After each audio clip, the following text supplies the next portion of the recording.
ಮನೆಯಲ್ಲಿ ಯಾವುದೇ ತರಕಾರಿ ಇಲ್ಲ ಅಂದರೆ ಜಸ್ಟ್ ಈರುಳ್ಳಿ ಇದ್ದರೆ ಸಾಕು. ಈ ರುಚಿಯಾಗಿರುವಂತಹ ಸೂಪರ್ ಆಗಿರುವಂತಹ ಗ್ರೇವಿ ಪಲ್ಯನ ಒಂದ್ಸಲ ಟ್ರೈ ಮಾಡಿ ನೋಡಿ.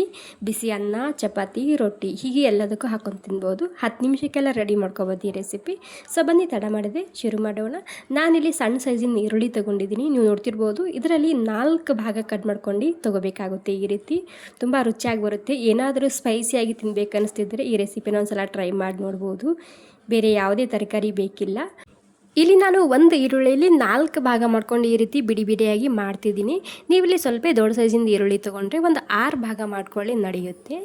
ಓಕೆ ನೋಡಿ, ಇವಾಗ ಈರುಳ್ಳಿ ಪೂರ್ತಿಯಾಗಿ ನಾನು ಬಿಡಿ ಬಿಡಿಯಾಗಿ ಮಾಡ್ಕೊಂಡು ಕಟ್ ಮಾಡಿ ಇಟ್ಕೊಂಡಿನಿ. ಇಲ್ಲಿ ಇವಾಗ ಕಡಾಯಿನಲ್ಲಿ ಒಂದು ಸ್ವಲ್ಪನೇ ಎಣ್ಣೆ ಹಾಕ್ತಿದ್ದೀನಿ.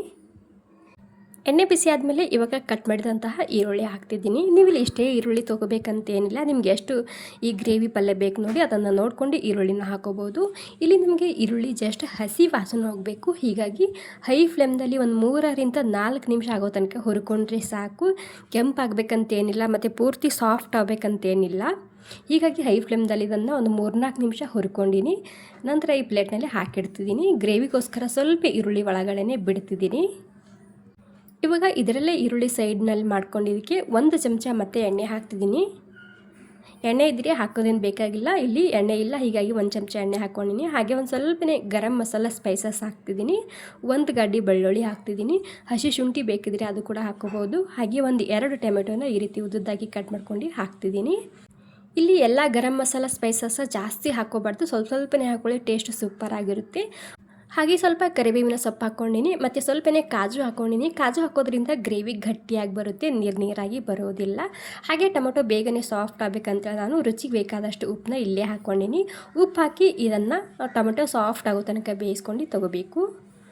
ಓಕೆ ನೋಡಿ, ಟೊಮೊಟೊ ಪೂರ್ತಿಯಾಗಿ ಸಾಫ್ಟ್ ಆಗಿದೆ. ಇವಾಗ ಸಾಫ್ಟ್ ಆದಮೇಲೆ ಇದು ಸ್ವಲ್ಪ ತಣ್ಣಗಾಗಬೇಕು. ತಣ್ಣಗಾದಮೇಲೆ ನಾನಿಲ್ಲಿ ಮಿಕ್ಸಿಯಲ್ಲಿ ಸೇರಿಸ್ತಿದ್ದೀನಿ. ಇವಾಗ ನೀರು ಹಾಕಬಾರ್ದು, ಇದನ್ನು ಹಾಗೆಯೇ ಸ್ಮೂತಾಗಿ ಪೇಸ್ಟ್ ಮಾಡ್ಕೊಂಡು ತೊಗೋಬೇಕು. ಓಕೆ ನೋಡಿ, ಸ್ಮೂತಾಗಿ ಪೇಸ್ಟ್ ಮಾಡ್ಕೊಂಡು ಆಗಿದೆ. ಮತ್ತು ಇದೇ ಕಡಾಯಿನಲ್ಲಿ ಒಂದು ಸ್ವಲ್ಪನೇ ಎಣ್ಣೆ ಹಾಕ್ತಿದ್ದೀನಿ. ಎಣ್ಣೆ ಬಿಸಿ ಆದಮೇಲೆ ಒಂದು ಸ್ವಲ್ಪ ಜೀರಿಗೆ ಹಾಗೂ ಇಂಗು ಹಾಕ್ತಿದ್ದೀನಿ. ಇಲ್ಲಿ ಎಣ್ಣೆ ಜಾಸ್ತಿ ಬಿಸಿ ಆಗಿಲ್ಲ, ಸೊ ಉಗುರು ಬೆಚ್ಚಗಿರುತ್ತೆ ನೋಡಿ. ಅದೇ ಟೈಮ್ನಲ್ಲಿ ಇಂಗು ಹಾಗೂ ಜೀರಿಗೆ ಹಾಗೆ ಎಲ್ಲ ಮಸಾಲೆ ಇಲ್ಲೇ ಹಾಕ್ತಿದ್ದೀನಿ. ಖಾರಕ್ಕೆ ತಕ್ಕಂತೆ ರೆಡ್ ಖಾರದ ಪುಡಿ ಹಾಗೆ ಧನಿಯಾ ಪುಡಿ ಹಾಕ್ತಿದ್ದೀನಿ. ಮತ್ತು ಒಂದು ಅರ್ಧ ಚಮಚ ಜೀರಾ ಪೌಡರ್ ಹಾಕ್ತಿದ್ದೀನಿ. ಈ ರೀತಿ ಎಣ್ಣೆಯಲ್ಲಿ ಹಾಕೋದ್ರಿಂದ ಗ್ರೇವಿಗೆ ಕಲರ್ ತುಂಬ ಸರಿಯಾಗಿ ಬರುತ್ತೆ. ಒಂದು ವೇಳೆ ನೀವು ಇಲ್ಲಿ ಜಾಸ್ತಿ ಬಿಸಿ ಮಾಡ್ಕೊಂಡು ಎಣ್ಣೆಯಲ್ಲಿ ಖಾರ ಹಾಕಿದರೆ ಎಣ್ಣೆಯಲ್ಲೇ ಸೀದೋಗಿಬಿಡುತ್ತೆ ಖಾರ. ಹೀಗಾಗಿ ಎಣ್ಣೆ ಉಗುರು ಬೆಚ್ಚಗಿರುವಾಗ ಇಲ್ಲಿ ಎಲ್ಲ ಮಸಾಲಾನ ಹಾಕೋಬೇಕಾಗುತ್ತೆ. ಇವಾಗ ಈ ರುಬ್ಬಿದಂತಹ ಪೇಸ್ಟ್ ಹಾಕ್ತಿದ್ದೀನಿ. ಇವಾಗ ನೀರು ಹಾಕಬಾರ್ದು, ಹಾಗೆಯೇ ಎಣ್ಣೆ ಸಪ್ರೇಟ್ ಆಗೋ ತನಕ ಇದನ್ನು ಹುರ್ಕೊಂಡು ತೊಗೋಬೇಕಾಗುತ್ತೆ. ಇಲ್ಲಿ ಒಂದು 3-4 ನಿಮಿಷ ಹಾಗೆಯೇ ಮಿಕ್ಸ್ ಮಾಡ್ಕೊತಾ ಹುರ್ಕೊಂಡಿದ್ದ. ಇವಾಗ ಇದಕ್ಕೆ ಒಂದು 2 ಚಮಚ ಆಗುವಷ್ಟು ಹಾಲಿನ ಮೇಲಿನ ಕೆನೆ ಹಾಕ್ತಿದ್ದೀನಿ. ಈ ಕೆನೆ ಹಾಕೋದ್ರಿಂದ ಗ್ರೇವಿ ಟೆಕ್ಸ್ಚರ್ ಸೂಪರ್ ಆಗಿರುತ್ತೆ, ಟೇಸ್ಟ್ ಕೂಡ ಅಲ್ಟಿಮೇಟ್ ಆಗಿರುತ್ತೆ. ಗ್ರೇವಿ ಕೂಡ ಗಟ್ಟಿಯಾಗಿ ಬರುತ್ತೆ, ನೀರಾಗಿ ಬರೋದಿಲ್ಲ.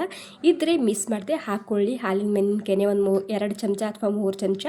ಇವಾಗ ಎಣ್ಣೆ ರಿಲೀಸ್ ಆಗಬೇಕಿದು, ಅಲ್ಲಿ ತನಕ ಇದನ್ನು ಹುರ್ಕೋಬೇಕಾಗುತ್ತೆ.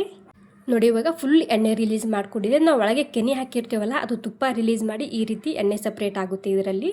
ಇವಾಗ ಈರುಳ್ಳಿ ಸೇರಿಸ್ತಿದ್ದೀನಿ. ಅದ್ರ ಜೊತೆಗೆ ಗ್ರೇವಿಗೆ ಬೇಕಾದಷ್ಟು ನಾನಿಲ್ಲಿ ಬಿಸಿನೀರು ಹಾಕ್ಕೊತಿದ್ದೀನಿ. ಸೊ ಬಿಸಿನೀರು ಹಾಕ್ಕೊಂಡು ಗ್ರೇವಿ ಅಡ್ಜಸ್ಟ್ ಮಾಡ್ಕೊಳ್ಳಿ ನೀವಿಲ್ಲಿ. ಇಲ್ಲಿ ಬಿಸಿನೀರು ಹಾಕೋದ್ರಿಂದ ಗ್ರೇವಿ ಟೆಕ್ಸ್ಚರ್ ಆಗಲಿ ಕಲರ್ ಆಗಲಿ ಸೂಪರ್ ಆಗಿರುತ್ತೆ. ಹಾಗೆ ರುಚಿಗೆ ಬೇಕಾದಷ್ಟು ಉಪ್ಪು ನಾನು ಮೊದಲು ಕೂಡ ಹಾಕಿದ್ದ ಅಲ್ವಾ, ಸೊ ಇಲ್ಲಿ ಒಂದು ಸ್ವಲ್ಪನೇ ಹಾಕ್ತಿದ್ದೀನಿ. ಅಥವಾ ನೀವು ಟೇಸ್ಟ್ ನೋಡ್ಕೊಂಡು ಇಲ್ಲಿ ಉಪ್ಪನ್ನ ಸೇರಿಸ್ಬೋದು.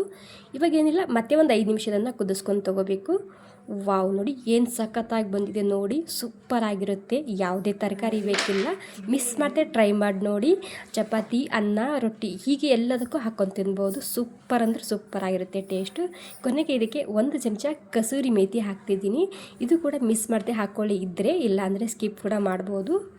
ಹಾಗೆ 1 ಚಮಚ ಸಕ್ಕರೆ ಹಾಕ್ತಿದ್ದೀನಿ. ಸಕ್ಕರೆ ಬೇಕಿದ್ರೆ ಸ್ಕಿಪ್ ಕೂಡ ಮಾಡ್ಬೋದು, ಬಟ್ ಹಾಕಿದರೆ ಸೂಪರ್ ಆಗಿರುತ್ತೆ ಟೇಸ್ಟು. ಓಕೆ, ಇವಾಗ ಸ್ವಲ್ಪ ಕೊತ್ತಂಬರಿ ಸೊಪ್ಪು ಕೂಡ ನಾನಿಲ್ಲಿ ಹಾಕ್ಕೊಂಡಿನಿ. ಸೂಪರ್ ಆಗಿರುವಂತಹ ಈರುಳ್ಳಿ ಗ್ರೇವಿ ಸಬ್ಜಿ ರೆಡಿಯಾಗಿದೆ. ಹಾಗೆ ನೀವು ಈ ರೆಸಿಪಿ ಎಲ್ಲಿಂದ ನೋಡ್ತಿದ್ದೀರಂತ ನನಗೆ ಕಮೆಂಟ್ ಮಾಡಿ ತಿಳಿಸಿ.